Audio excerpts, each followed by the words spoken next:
Charlie Chaplin was the supreme comic artist of the 20th century. In only a few short years, he pioneered the development of film comedy from anarchy to art.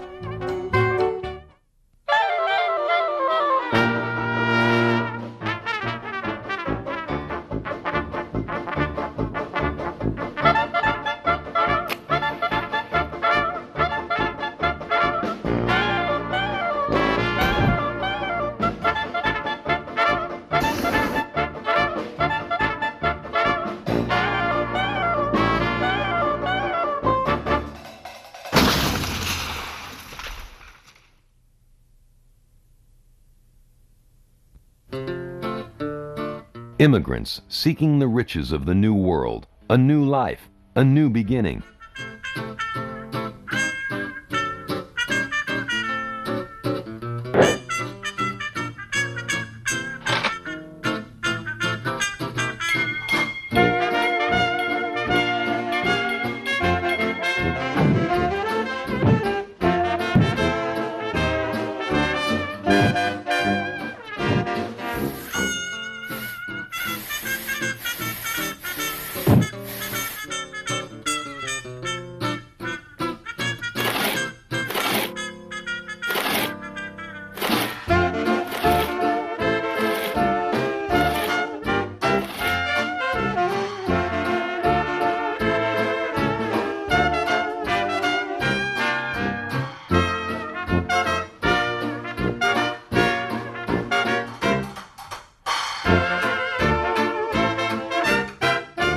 Released in 1917, The Immigrant is one of Charlie Chaplin's finest comedies. Here, he masterfully blends comedy with social commentary.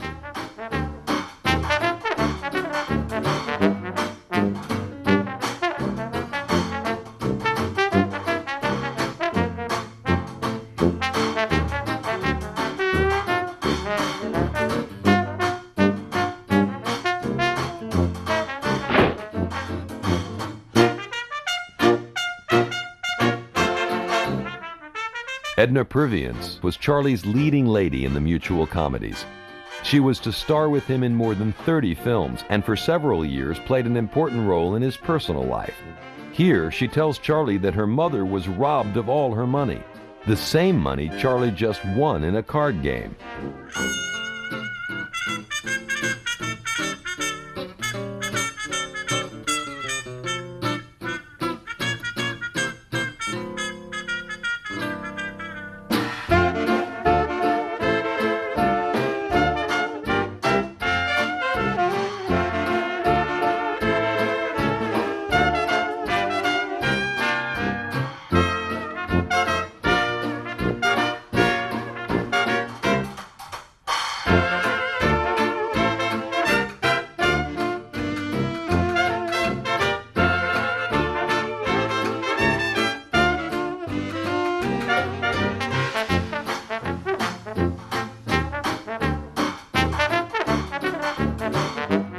In this classic scene, Chaplin again draws upon his own personal experience.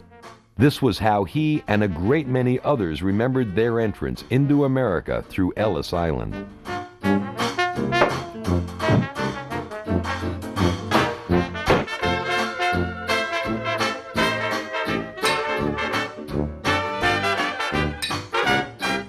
Charlie Chaplin was an immigrant himself, and well understood the plight of those who came to seek a better life in America. His Little Tramp character rang true with America's newly arrived immigrants, who made up a majority of the movie-going public.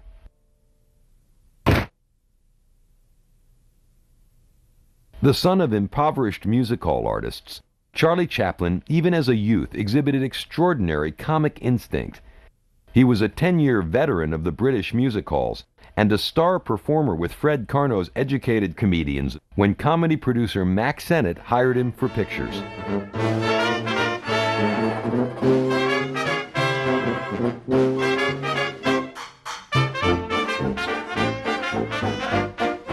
Charlie Chaplin owed a great deal to the British and French traditions of comedy. His characterization of the impeccably mannered tramp absorbed traits from the French dandy Max Linder, motion picture's first great comedian and its first genuine star.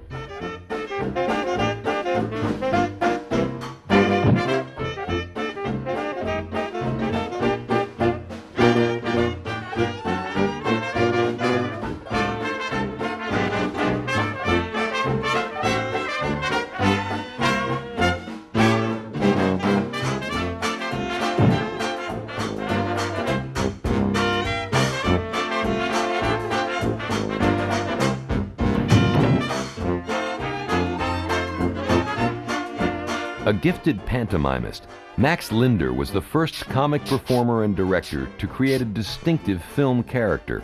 He readily perceived the humor in contrasting his dandy persona with the ludicrous situations that transpired, and blended slapstick, farce, and situational humor to create a unique comedy style. Chaplin acknowledged Linder's influence, calling him both his professor and master.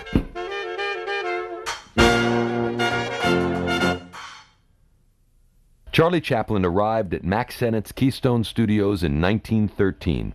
Accustomed to the meticulous preparation and rehearsal of the Carnot sketches, Chaplin was horrified by the speed and reckless improvisation that characterized production at Keystone. At first, Chaplin had difficulty adjusting to the frenzied studio atmosphere. He disliked the mechanical nature of the comedy, preferring instead to get laughs from the nuance of his performance. Yet by the end of his first and only year at Keystone, Chaplin had become the most popular comedian in the world.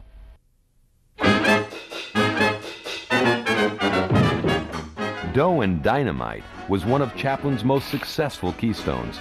Here, he and comic goon Chester Conklin are waiters in a French restaurant and bakery. The cook, in drag, is Jess Dandy.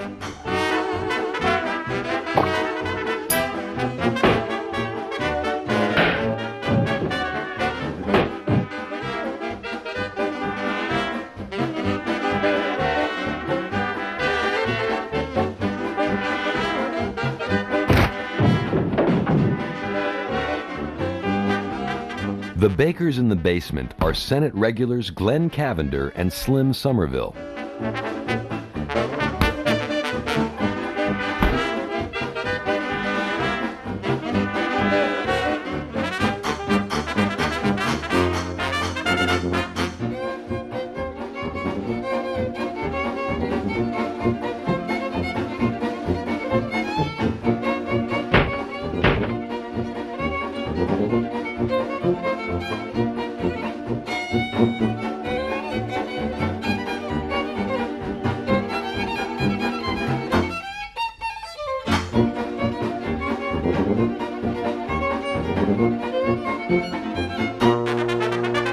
Audiences at the time loved Chaplin's disrespect for authority. His early tramp character was rude and obnoxious, refreshing to a primarily lower-class audience in the days before movies became respectable.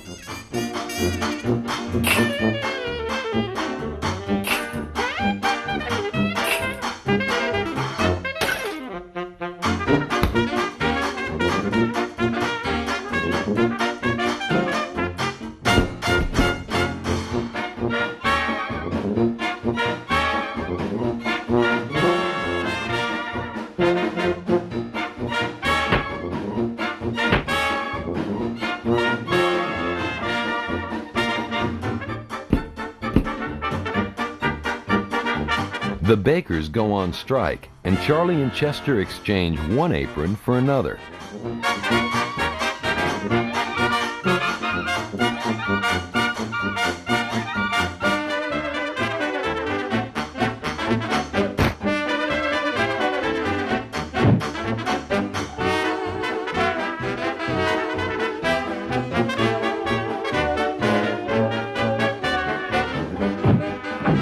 The lady smacked by the sack of flour is Phyllis Allen, another of silent comedy's professional shrews.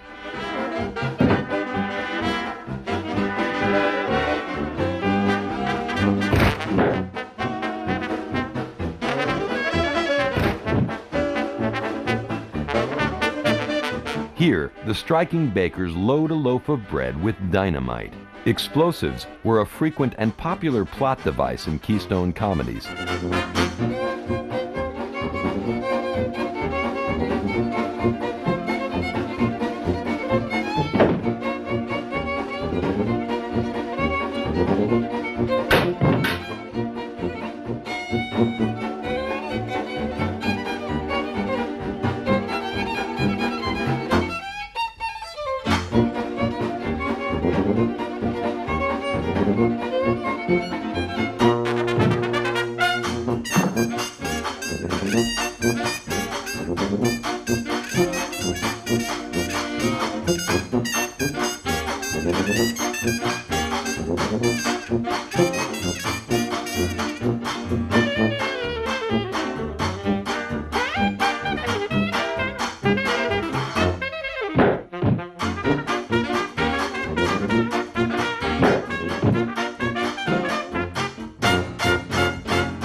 After 6 months at Keystone, Chaplin was writing and directing his own pictures.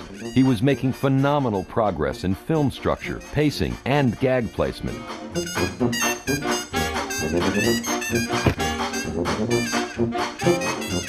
The fresh-faced customer is Charlie Chase. He would receive his first film prominence working with Chaplin.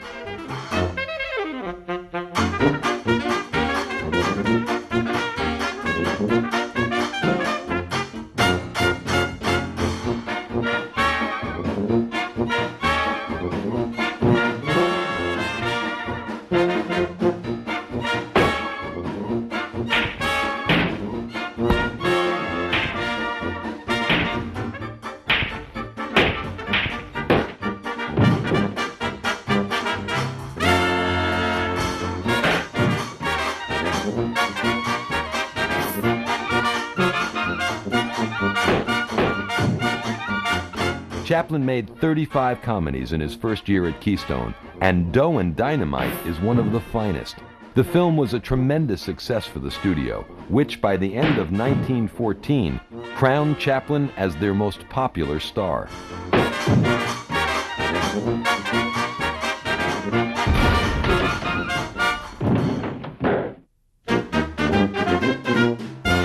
In The Rounders, another Keystone comedy from 1914, Chaplin performs the drunk character he made famous earlier in the Fred Karno skit, A Night in an English Music Hall.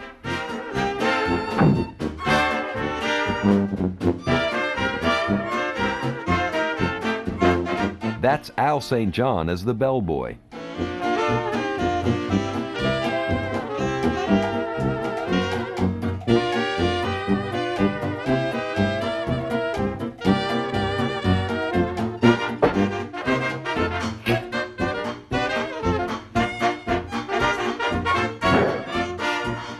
Here, Charlie again runs afoul of Phyllis Allen.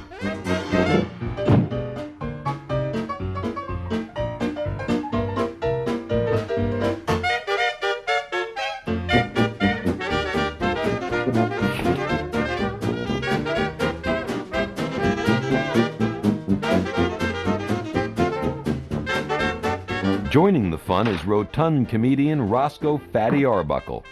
Arbuckle's real-life wife, Minta Durfee, plays his angry spouse.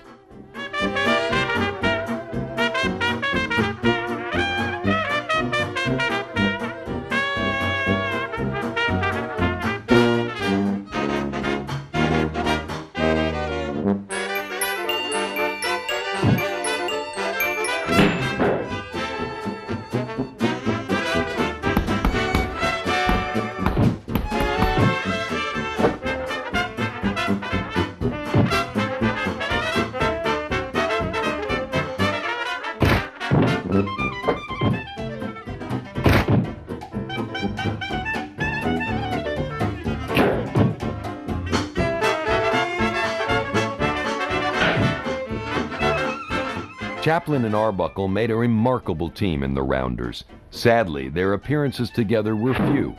Arbuckle was also a star comedian who directed his own pictures. Mack Sennett recognized it was more profitable for them to make their own comedies than to work together. When Chaplin's contract with Keystone expired, he signed with the S&A Company for a staggering $1,250 a week. Here, Chaplin began to build up his own stock company of players, including cross-eyed comedian Ben Turpin.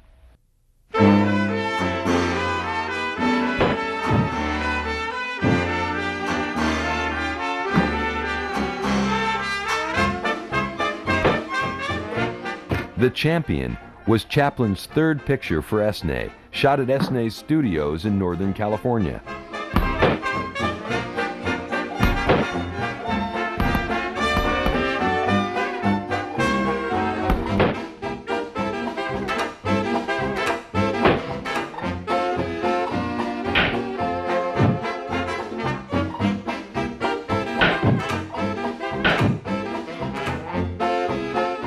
Bud Jameson plays Hippo the boxing champ. Jameson made his first films with Chaplin at S&A and would work with most of the major comics in a 30-year career.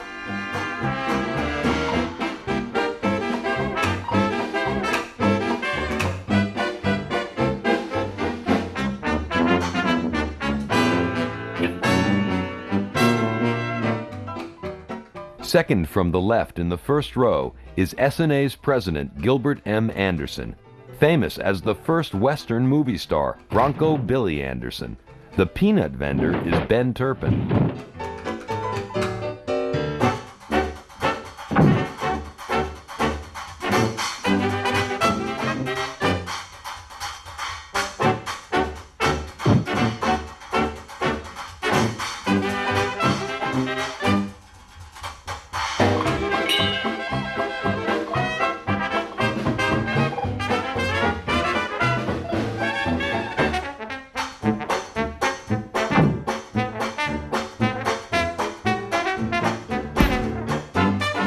This beautifully choreographed scene anticipates the famous boxing sequence in Chaplin's 1931 classic, City Lights.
The S&A comedies were hugely popular, and Charlie continued to mature as a comedian and filmmaker. His fame, stature, and wealth rose dramatically with every new picture.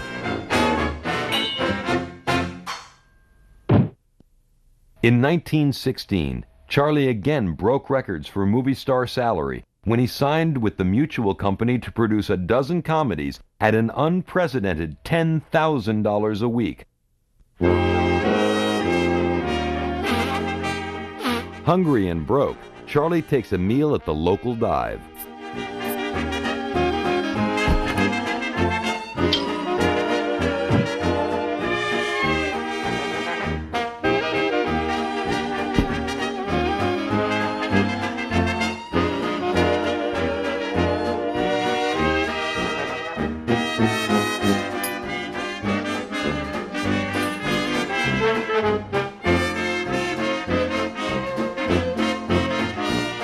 Here, Chaplin masterfully blends wistful touches of humor with the tragedy of Edna's situation and the loss of her mother. This was brave and groundbreaking work in 1917.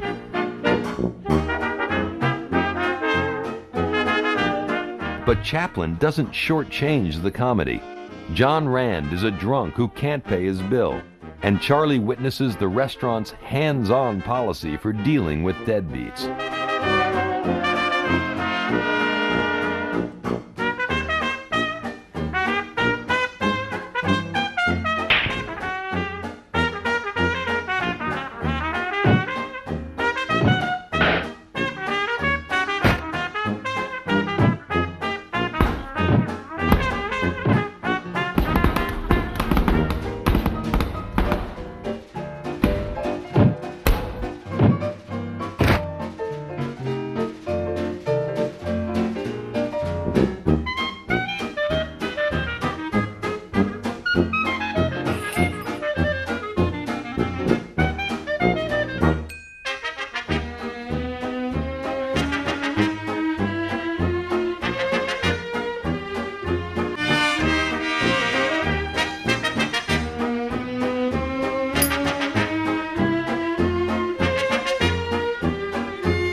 A memorable presence in the Mutual comedies was giant Eric Campbell.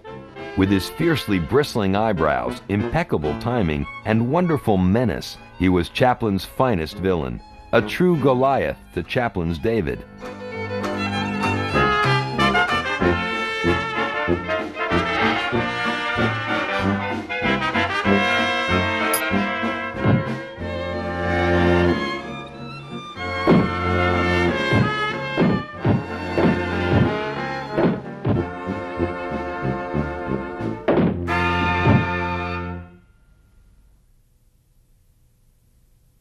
In his first 3 years as a screen comedian, Charlie Chaplin took comedy out of the realm of rough slapstick and brought it sophistication and respectability. His tremendous success made it easier for other comedians of the era to develop their own styles at their own speed. Though politics and scandalous publicity would negatively affect his personal life and public perception in later years, Charlie Chaplin's films of dazzling genius and unprecedented richness of character remain unscathed, and his impact on comedy without challenge.